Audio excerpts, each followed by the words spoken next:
Convenevoli formulaici, genetliaci, ricorrenze, commemorazioni, rilevamenti demoscopici e musica per voi.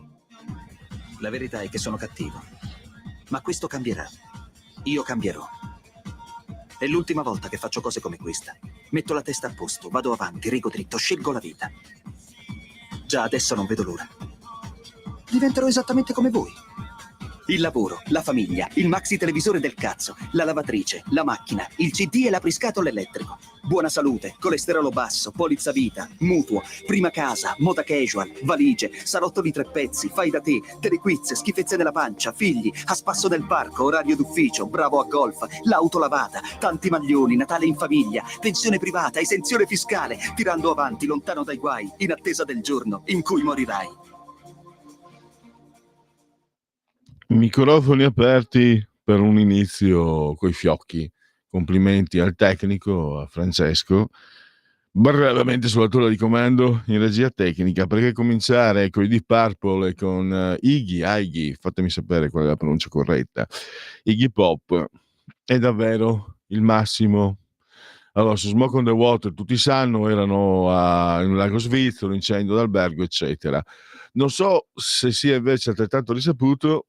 Tra l'altro io non ho controllato, relato a Refero, quando da ragazzino mi piaceva moltissimo Iggy Pop, mi piace anche adesso, quelli più grandi che sapevano più le cose, mi dicevano che era studiato dall'Università degli Stati Uniti come fenomeno psicanalitico, perché non era considerato, tra virgolette, appunto normale. Non lo so, di sicuro ci ha regalato brani fantastici, anzi, se piace anche a Francesco, presumo, Iggy Pop, cerca anche, forse la conosci, non è una canzone molto conosciuta che invece a me faceva impazzire, del 1980 o 79, I'm Bored, quella inglese, apostrofo Bored.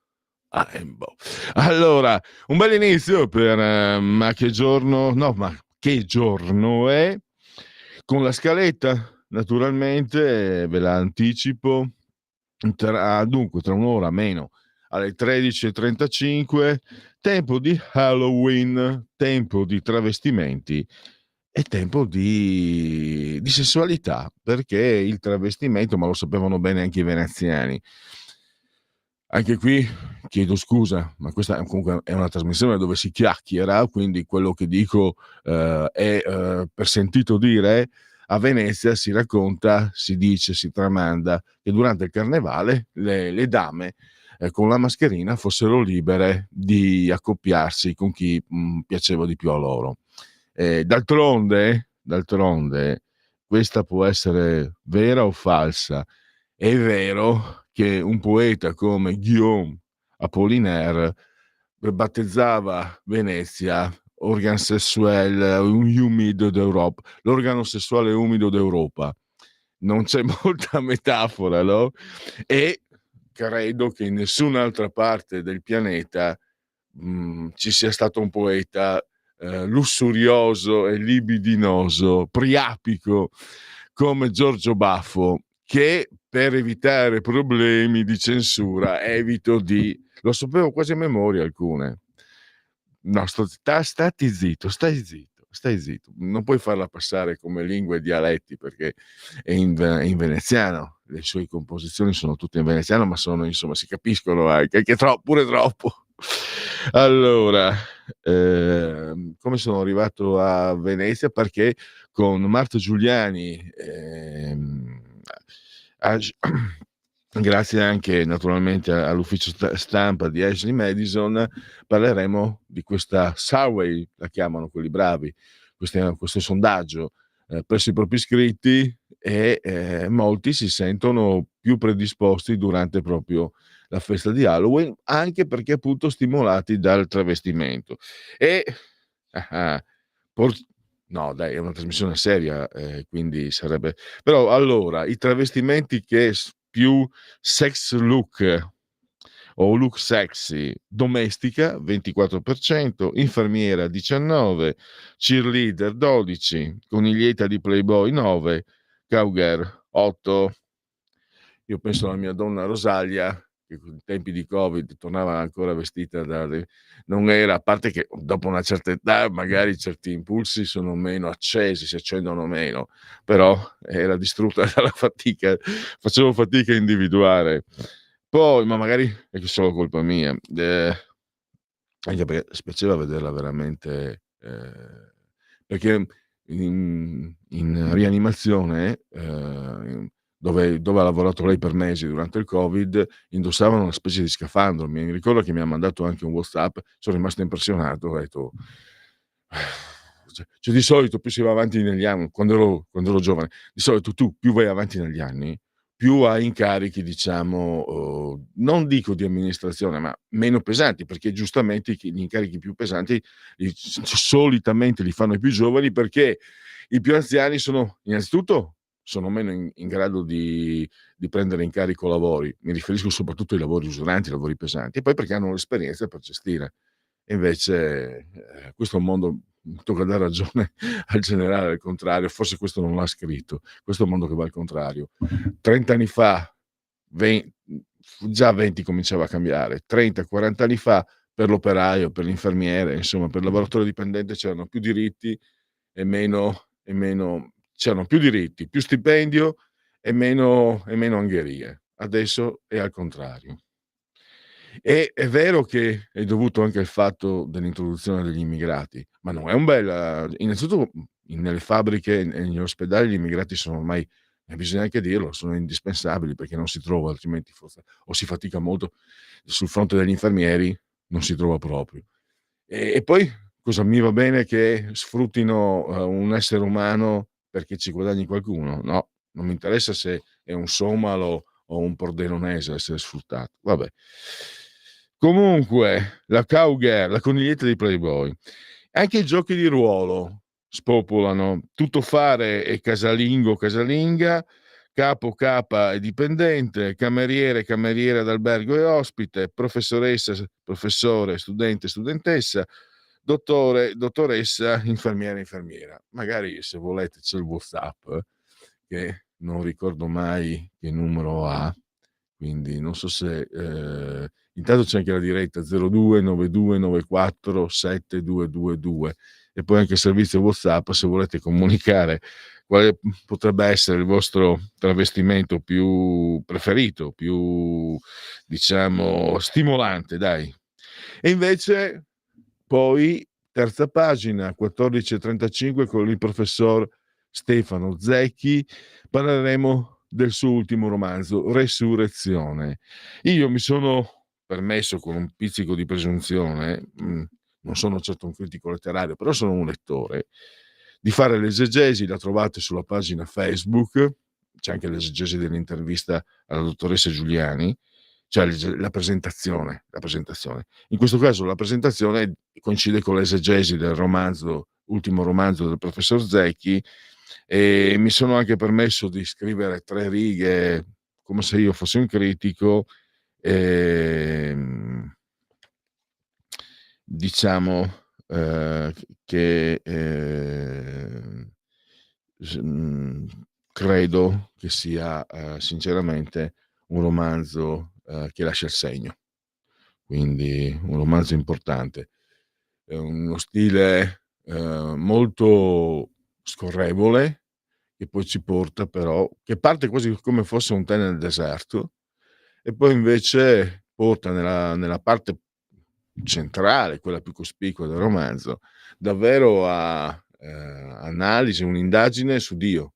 No, ma non è un'indagine teologica, ma non di fede, proprio materiale. Quindi si parla del fatto che Dio, che Gesù non sia morto sulla croce e sia invece riparato addirittura in India, nel Kashmir. Quindi davvero molto molto interessante. Allora, adesso andiamo però invece ma che giorno è? Anzi, che giorno è? Perché devo metterci sempre la particella, il ma. Allora, che poi dovrebbe essere particella dubitativa. Allora, fatemi vedere. Ah, eccolo qua, perché non trovavo un romanzo che lascia il segno. Ci sono anche figure, ci sono anche riferimenti colti. È un libro molto ricco, ma anche molto accessibile, molto, l'ho detto, scorrevole, che ti porta, devo dire, con naturalezza e con leggerezza, a confrontarti con tematiche che sono veramente profonde e sono, attenzione, narrate quasi con stile da giornalista d'inchiesta, glielo dico poi al professore, perché si parla, certo, si parla anche si fanno riferimenti a Bruce Chatwin, lo scrittore che ha detto la vera casa dell'uomo non è la casa, ma la strada, la vita stessa è un viaggio da farsi a piedi, oppure Milan Kundera, che uno dei personaggi è un vandalo kunderiano, se si può dire kunderiano, e poi ci sono anche riferimenti, la lettera ai Corinzi, Simon Mago addirittura, si parla di Simon Mago, e la ricostruzione di come i seguaci di Gesù avessero, fossero intervenuti per evitare che Gesù morisse sulla croce. Ci sono poi tutti gli indizi descritti veramente in modo coinvolgente. Allora, andiamo invece scendiamo sulla terra e andiamo ai genetriaci ricorrenze e commemorazioni dell'ottavo giorno di Brumaio, ottavo giorno di Brumaio, che per tutti è no, qui c'è un errore, attenzione, qui c'è un errore. È un 28 di ottobre, lunis, eccolo qua, errore riparato. 28 di ottobre, anno domini 2024 o 2024, che dir si voglia. Allora, andiamo subito. Anche qui le coincidenze junghiane, perché si parla di Giansegno.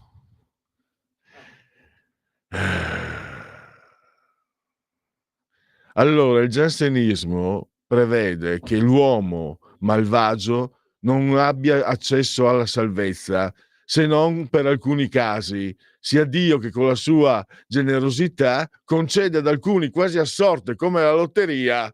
Si pare che non ci siano gli juventini tra costoro. Sto salutando il Magnifico, Lorenzo il Magnifico, che ieri lo invidio perché Lorenzo a 24 anni ha visto probabilmente uno dei più divertenti, poi dal suo punto di vista ancora di più, visto che lui è juventino, uno dei più divertenti Inter-Juventus della storia del calcio. È stato veramente un montagne russe per me interista. A un certo punto sul 4-2 sognavo, dicevo non può essere, sono su scherzi a parte, datemi un pizzicotto, non è possibile. E poi i pizzicotti ce li ha dati il ragazzo turco Yildiz. Viva il calcio. Ieri io, che ogni tanto quando posso guato, spioneggio, spioncino la Premier, è stata non è la Premier, ma è stata una partita ieri di quelle giocate a tambur battente e a viso aperto. Allora andiamo avanti. Dicevo appunto Cornelius Jansen, che appunto l'uomo non può far altro che peccare perché nasce corrotto, il peccato originale. Alcuni tuttavia nascono predestinati alla salvezza. Questo è in sintesi il pensiero giansenista. Siamo nel XVI secolo, fine XVI secolo. È un'eresia, poi è stata anche, se non sbaglio, perseguitata, perché se ci pensate è un'eresia innanzitutto che può insinuarsi nel pensiero. Alla fine siamo giocattoli di una creatura, di un bambino geniale, dispettoso, che ci ha creati a sua immagine e somiglianza, con l'algoritmo che ci fa comportare in modo autonomo, un po' come il replicante di Blade Runner, ma alla fine siamo destinati a, a scomparire nel nulla, nelle gocce della pioggia. Ed è un pensiero che è un pensiero, non so, personalmente è un pensiero che mi capitava di fare anche da ragazzino.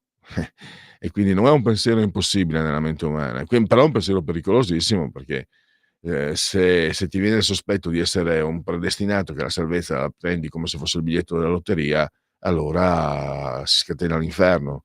E la Chiesa ha preferito, per quello che mi ricordo io, bollarla come eresia. A proposito, sincronicità junghiane, parliamo di Francis Bacon. Cosa c'entra Francis Bacon con cose di chiesa e di teologia? I suoi papi. I suoi papi sono celeberrimi, sono figure straziate, nere, terrificanti. Peccato una mostra, e mi dispiace, ma organizzata da Sgarbi, molto deludente qui a Milano, credo fosse il 2007, perché c'era ben poco, c'è il ciclo dei papi che è spaventoso, sono figure che solo un artista può restituire alla visione di noi spettatori, perché sono la visione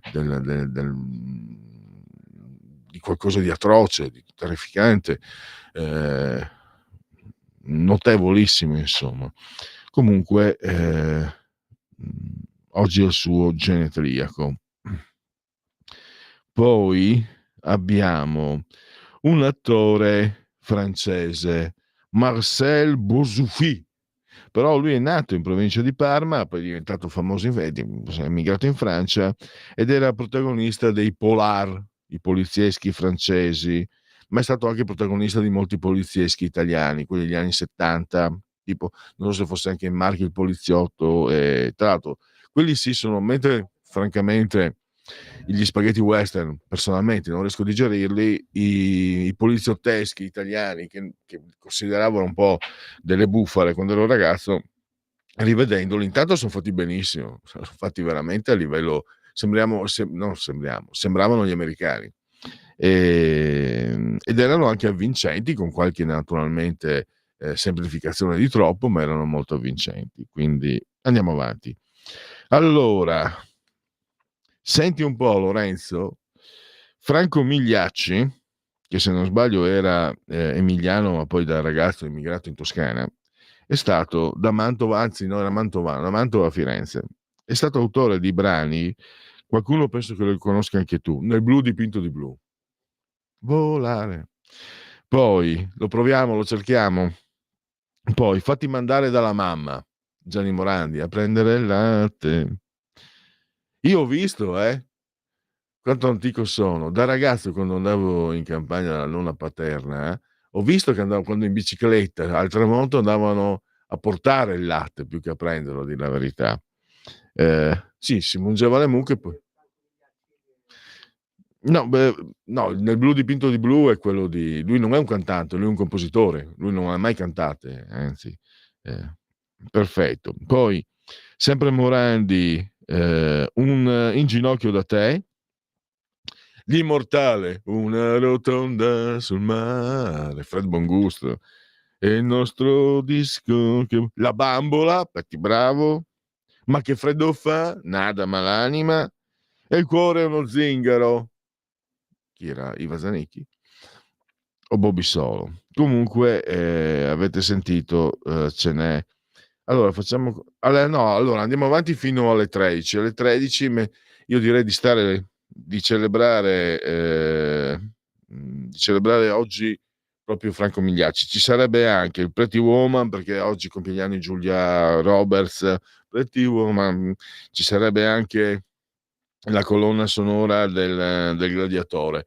Però io direi di rendere omaggio a chi ha scritto canzoni che hanno accompagnato decenni della musica popolare italiana, che fanno parte dell'immaginario e che ha accompagnato intere generazioni.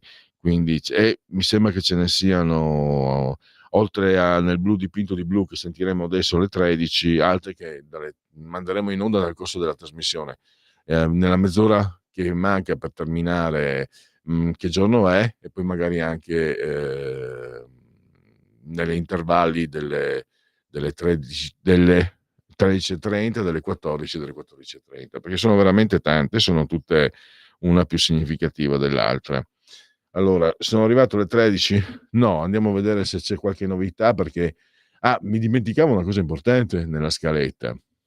Alle 15 Giulio Cainarca per aggiornarvi sul voto in Liguria, un voto ovviamente molto molto importante, con tanti significati naturalmente.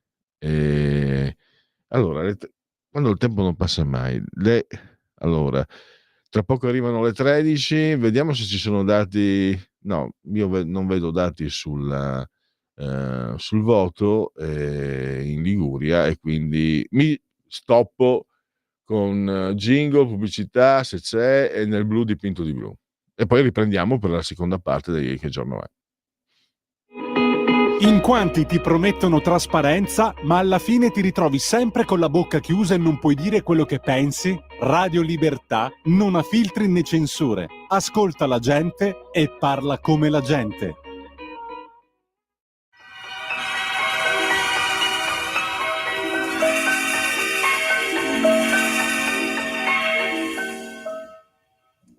Penso che un sogno così non ritorni mai più. Mi dipingevo le mani e la faccia di blu. Poi d'improvviso venivo dal vento rapito e incominciavo a volare nel cielo infinito. Volare, oh,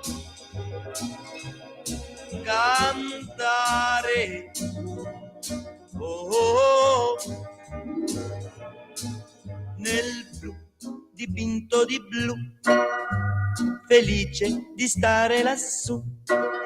E volavo, volavo felice più in alto del sole ed ancora più su, mentre il mondo pian piano spariva lontano laggiù. Una musica dolce suonava soltanto per me. Volare, oh, cantare, oh, nel blu dipinto di blu, felice di stare lassù. Ma tutti i sogni nell'alba svaniscono perché quando tramonta la luna li porta con sé. Ma io continuo a sognare negli occhi tuoi belli, che sono blu come un cielo trapunto di stelle. Volare, oh, cantare, oh, nel blu degli occhi tuoi blu, felice di stare qua giù. E continuo a volare felice più in alto del sole ed ancora più su, mentre il mondo pian piano scompare negli occhi tuoi blu. La tua voce è una musica dolce che suona per me. Volare, oh, cantare, oh,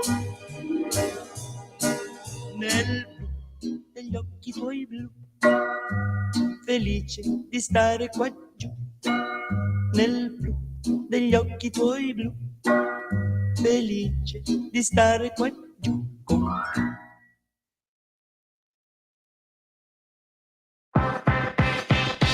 Per interagire con Radio Libertà, inviaci un messaggio di testo, audio, video al nuovo numero dedicato a te 340 6709 659 340 6709 659. Rimani connesso con Radio Libertà, la tua radio.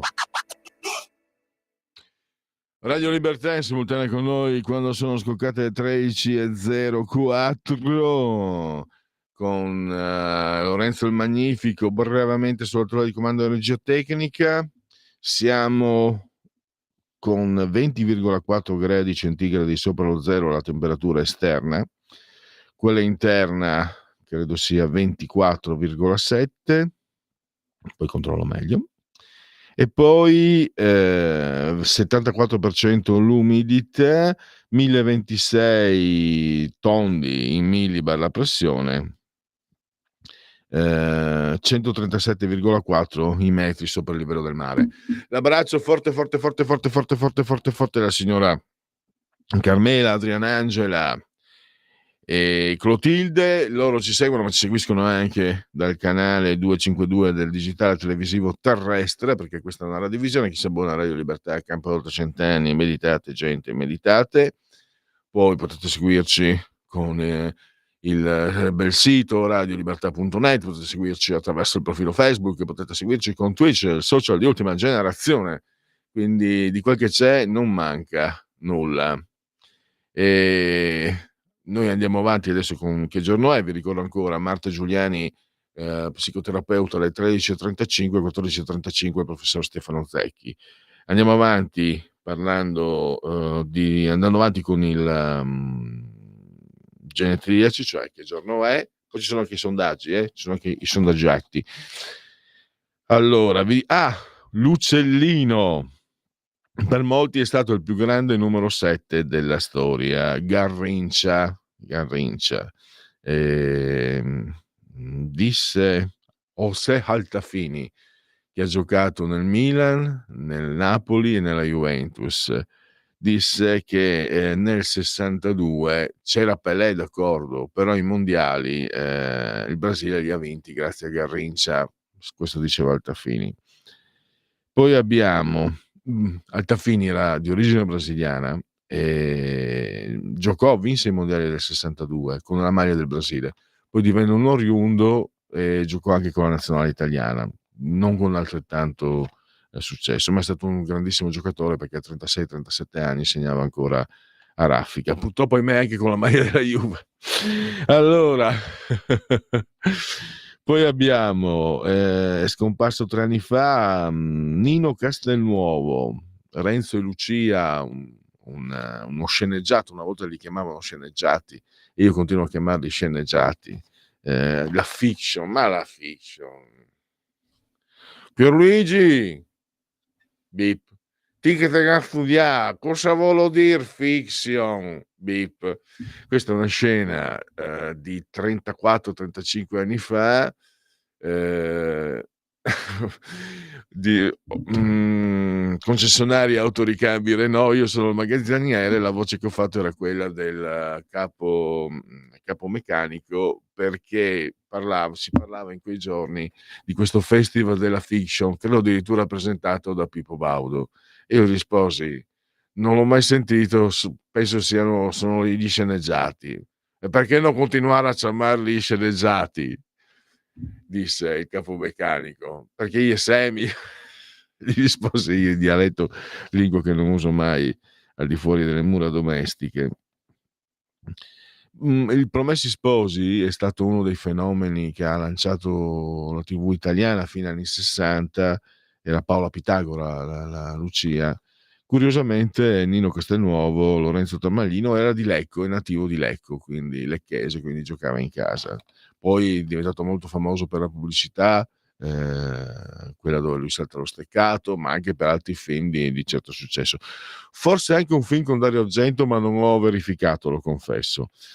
Poi un comico velenosissimo. Io ho avuto il piacere di leggerlo anche in francese, di leggere una collezione, una raccolta delle sue frasi. Coluche, che tra l'altro era di origine italiana, Michel Colucci. E i giornalisti non credono alle bugie dei politici, ma le ripetono, il che è peggio. Allora, Coluche a un certo punto nel 1980 annuncia che vuole buttarsi, usiamo questo termine, scendere in campo in politica, perché appunto lui era un fustigatore ferocissimo. Qualcuno l'ha paragonato a Beppe Grillo, e ancora più, però è francese, è anche è più volgare, è più pesante, è più, noi francesi siamo anche volgari, cioè, quando, quando ve n'è lo spazio, c'è la possibilità, quando ve n'è la possibilità, noi inseriamo rischiando infatti noi francesi diciamo sempre merde, ma che non è una bella parola. In italiano traducetela, allora è bella. E lui, ecco, è un Beppe Grillo con il gusto anche triviale della volgarità, perché Beppe Grillo in realtà il vaffa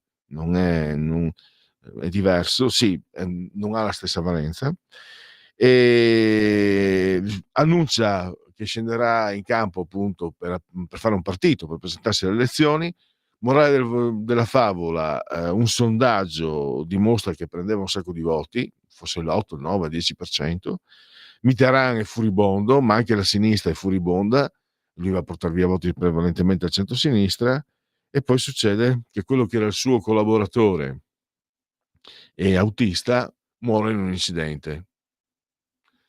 Ci fu grande mistero, non si capì mai. Qualcuno disse che poi in realtà era morto perché c'era stata una vendetta di un amante, eccetera, queste cose qua. Sta di fatto che Colucci si è ritirato, però dopo è morto comunque nel 1986, se non sbaglio, per un incidente in moto. Un grandissimo. Oggi anche il genetriaco di Bill Gates, 640 kilobyte dovrebbero essere abbastanza per chiunque, disse. Se pensate, 640 kilobyte non è l'equivalente neanche di un mini file. Raccontava da Seattle, nell'intervista interessante, perché il personaggio comunque, per quanto immagino a me sicuramente, ma anche a molti che seguono la radio, non piace proprio, sto parlando di Carlo De Benedetti, raccontava che era stato contattato era andato negli Stati Uniti per degli affari, e era stato contattato da una coppia, quello di Apple, Steve Jobs e Bill Gates, che gli avevano chiesto, gli avevano offerto di entrare nella proprietà, nell'amministrazione, pagando una cifra enorme, per carità. Lui disse al suo socio che lo stava accompagnando: ma cosa vogliono da noi questi cappelloni? E adesso dice: sarei trilionario. I modi per fare i soldi li ha sempre mostrato di averli, di conoscerli, anche fuori dalle regole, come quella volta che Matteo Renzi gli rivelò delle notizie, delle conclusioni tratte da un Consiglio dei Ministri, gli rivelò in anticipo. Lui speculò in borsa e ci guadagnò, mi sembra, 5 milioni, qualcosa del genere, o 600.000 euro, che per lui comunque sono i soldi del caffè e le sigarette, ammesso che fumi. Io lo sapevo persino io che quello era aggiotaggio, perché l'ho studiato a scuola, l'ho studiato per l'esame da giornalista, ma nessuna procura è intervenuta. Complimenti. Allora, mi scrive questo ascoltatore o ascoltatrice, non lo so, c'è una telefonata? Sì, se vuol, allora vediamo se abbiamo la prima telefonata. Fammi cenno, Lorenzo, dimmi tu cosa devo fare. Diamo la parola o vado avanti? La parola a chi ce l'ha. Pronto? Buongiorno signor Pellegrini, Lisetta. Buongiorno. Allora, oggi volevo parlare del vostro ramo, dei giornalisti, visto che nessuno ne parla, cioè ne parlate pochissimo. Perché secondo me, signor Pellegrini, il giornalismo è una professione in crisi, cioè forse in declino, ma dura a morire e attaccata da più fronti, mi sembra. Non so se ho ragione o torto, poi me lo dice lei. I problemi per la libertà di stampa nel nostro paese sono sempre i soliti e riguardano soprattutto le minacce della criminalità organizzata, specialmente dico io nel sud e anche nel nord, purtroppo. Un'altra ragione, sempre secondo me, per sostenere un giornalismo serio e autorevole è la disinformazione prolifera su internet, e ripeto, su internet. Il tasso di democrazia di un paese, io penso, si misura dalla libertà di stampa. Abbiamo bisogno, signor Pellegrini, di giornalisti liberi che ci aiutino a non dimenticare tante situazioni di sofferenza. Una libertà, ragazzi, pagata a caro prezzo. Tutto qua, io la saluto e buona giornata. Grazie. Probabilmente è un tema delicato, anche troppo grosso, se ne dovrebbe parlare tutti i giorni. Io credo che il problema in realtà siano gli editori, e ci vorrebbero editori puri. Io per primo mi son permesso anche nel mio piccolo, non voglio il male di nessuno, io voglio il male solo di chi mi fa del male, il resto non mi interessa. E il male di chi mi fa del male voglio molto male, di chi mi voglio tanto, tanto male a chi mi fa del male, ma tanto che non avete neanche un'idea, non sono solo un ciccione paccioccone barbuto, sono una persona anche capace di odi radicali e profondi, ripeto, solo nei confronti di chi mi fa del male. Detto questo, ho scherzato sul fatto che i giornalisti di Repubblica avessero completamente ignorato le vicissitudini del padrone, la famiglia Elkann, e anche un po' hanno messo, diciamo, in disparte, hanno attaccato Tavares, ma si sono dimenticati di dire che Stellantis è degli Elkann. Però, signori, il punto è questo: io mi metto nei panni di un giornalista di Repubblica e no, perché non scriviamo, eccetera, perché prendi perché se lo facciamo veniamo, il giornale chiude, veniamo licenziati. Cosa fai senza stipendio? Quindi non è che i giornalisti sono, certo ci sono, c'è la figura quella del Watergate di Nixon, la figura di questi, di giornalisti d'inchiesta, di giornalisti, certo ci sono, però alla fine attenzione, i giornalisti del Watergate per esempio erano appoggiati, difesi dal giornale, perché il giornale era più libero. Il loro giornale non mi ricordo più quale fosse sinceramente, non so se era il Washington Post proprio. E quindi se hai l'editore se hai l'editore puro e sei libero di fare inchieste eccetera, poi sulle inchieste per mafia io ammiro il coraggio di coloro che affrontano quei temi che sono davvero delicatissimi. Ma se hai l'editore non puro devi in qualche modo attaccare il cavallo al carro del padrone, se vuoi pagarti. Poi sta la tua intelligenza a saper gestire, perché fondamentalmente un giornalista deve reperire i fatti e spiegarli, che non è così semplice, perché i fatti sono alla rinfusa, tu li devi prendere, li devi collegare e poi spiegarli a chi ti legge o chi ti ascolta. E già quello è un buon lavoro, perché poi, come diceva Sartre, mi sembra fosse Sartre, un fatto non esiste se non viene raccontato. Cioè, il nostro secondo mestiere più antico del mondo, quello dei giornalisti, perché in realtà l'uomo ha bisogno che qualcuno gli racconti i fatti che non ha visto. E se i fatti che sono accaduti non vengono raccontati, non è come se non fossero mai esistiti. E quindi questa è la semplice. Poi Montanelli diceva che il compito di un giornalista è di non annoiare, bontà sua, va bene, però alla fine sì, anche quello è vero, perché anche quello è un peccato mortale. Sai cosa facciamo? Cosa mettiamo adesso? Dai, fatti mandare dalla mamma. È un'ora che aspetto davanti al portone, su, trova una scusa per uscire di casa. Fatti mandare dalla mamma a prendere il latte. Devo dirti qualche cosa che riguarda noi due. T'ho vista uscire dalla scuola insieme ad un altro, con la mano nella mano passeggiava con te. Figlia quel coso che sono geloso, che se lo rivedo mi spaccherò il muso. Fatti mandare dalla mamma a prendere il latte. Presto scendi amore, ho bisogno di te, ho bisogno di te. Dai scendi, vieni giù.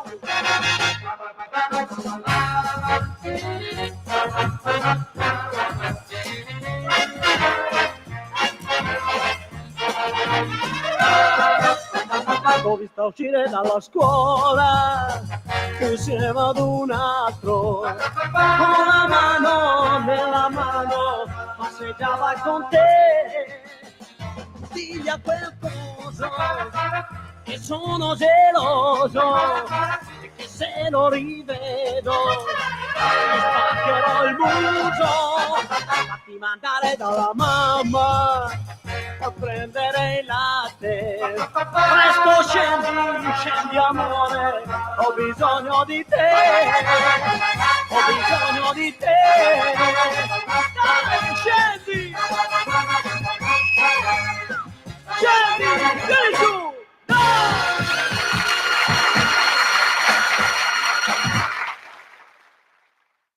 Anni Morandi.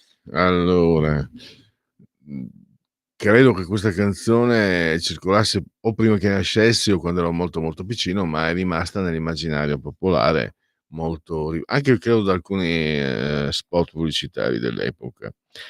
Maurizio Molineri, genetriaco dell'ex direttore della Stampa e di Repubblica.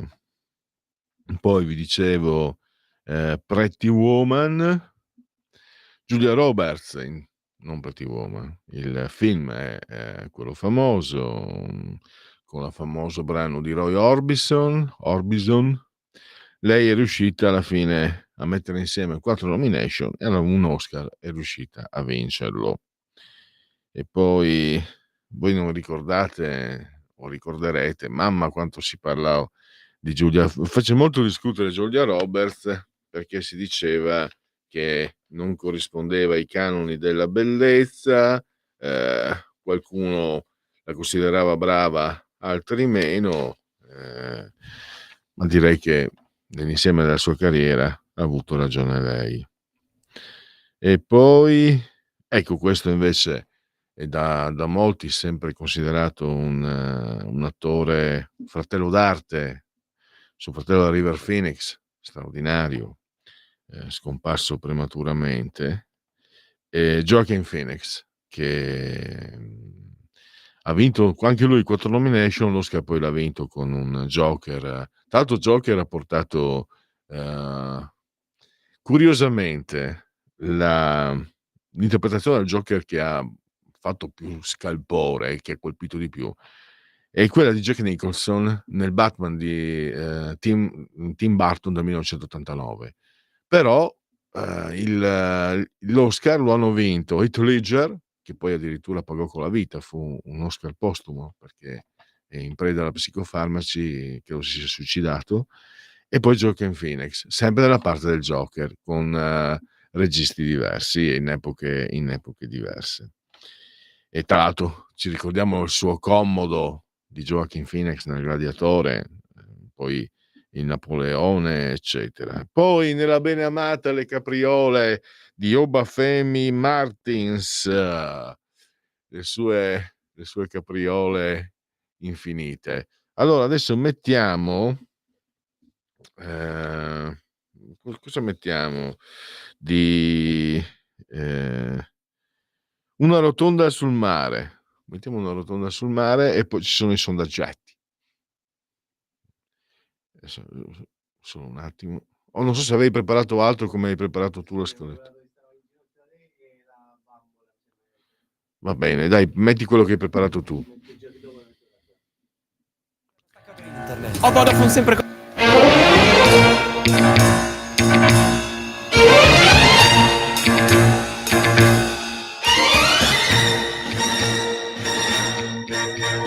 Io voglio per me le tue carezze.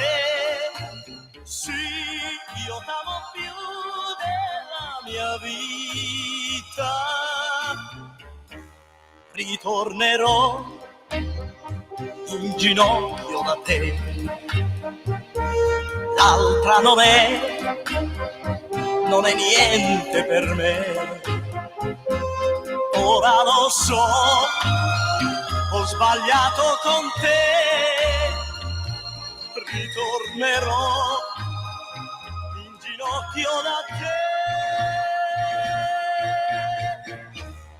e bacerò le tue mani, amore, negli occhi tuoi che hanno pianto per me. Io cercherò il perdono da te e bacerò le tue mani, amore. Io voglio per me le tue carezze. Sì, io t'amo più della mia vita.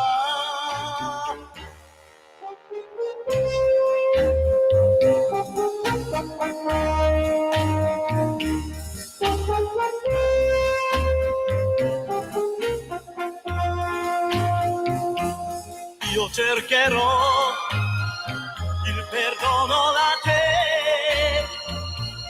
e bacerò le tue mani, amore. Ritornerò in ginocchio da te. L'altra non è niente per me. Ora lo so, ho sbagliato con te.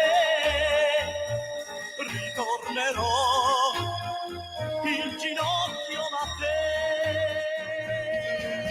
Sì, io t'amo più della mia vita. Io voglio per me le tue carezze. Oh sì, io t'amo più della mia vita.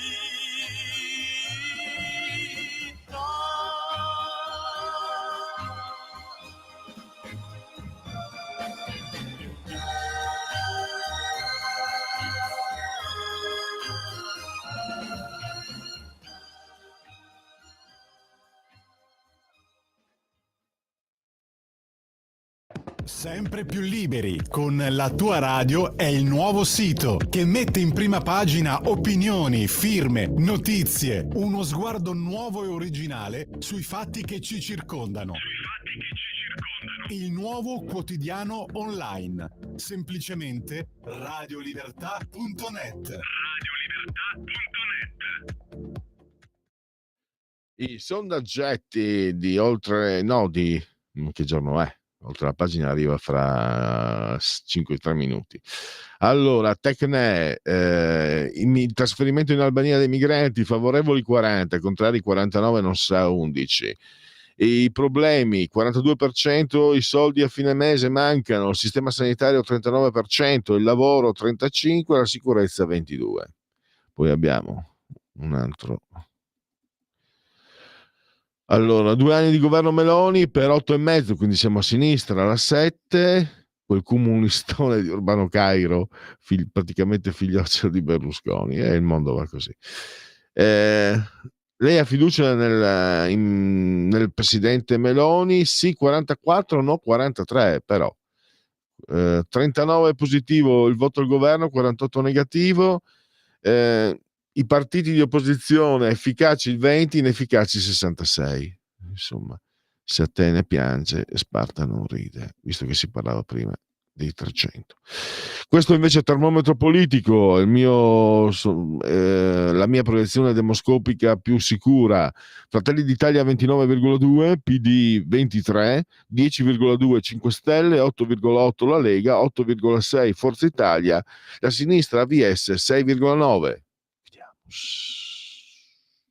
Restiamo sempre al termometro politico. Il numero di immigrati è eccessivo, sì, sostanzialmente per il 39,9%. Invece per il 49,2% no, c'è un numero giusto, no, non c'è un numero giusto o sbagliato, è importante l'integrazione. E poi no, anzi, che piaccia o no, a causa dell'invecchiamento c'è la necessità. Non sa il 00, no, idee chiare su questo argomento, quindi è anche divisa a metà. Sull'immigrazione la magistratura cerca di imporre una propria agenda, è evidente per il 52,2%, cioè o è evidente o formalmente segue la legge, la sentenza in realtà favorisce un certo tipo di atteggiamento. Invece 46,6 diciamo che sono favorevoli alla decisione della magistratura, non pensano che ci sia un'ingerenza, insomma. In Moldova nel referendum sull'adesione all'UE il sì ha vinto di poco. Cosa ne pensa? È un dato molto positivo, 29,3, è un dato positivo ma il bassissimo scarto suggerisce prudenza, 29,2, cioè praticamente sono 58,5 sono contenti, invece 33,7 referendum non vincolante, voto falsato dei filo europeisti. Tra l'altro, allora, quando vincono i filo europeisti è bellissimo, ha vinto la democrazia. Quando vincono gli anti-europeisti, voto falsato, ci sono i brogli. Quando vince Trump, voto falsato. Quando Trump perde, lui dice che i voti sono falsati, fascismo. Vabbè. Gli interessi dell'Italia sarebbe meglio che vincesse anche qua, lupus in fabula. Trump 29,4, Kamala Harris 37,8, quindi sarebbe più vantaggioso per l'Italia Kamala Harris. Non ha importanza per il 4,2, chiunque vinca ci sarà ottimo rapporto. Non ha importanza in entrambi i casi, gli Stati Uniti danneggeranno gli interessi degli italiani, 15,1. E abbiamo l'ultimo sondaggio, governo Meloni, qui invece vedete più basso rispetto all'altro, quello al sondaggio Tecne, 41,7 a favore del governo Meloni, 58,1 sfavorevole. Sono le 13:31, ci fermiamo e riprendiamo tra poco con Ashley Madison, Halloween e la non monogamia. Avete ascoltato Che giorno è? Scegliete la vita, scegliete un lavoro.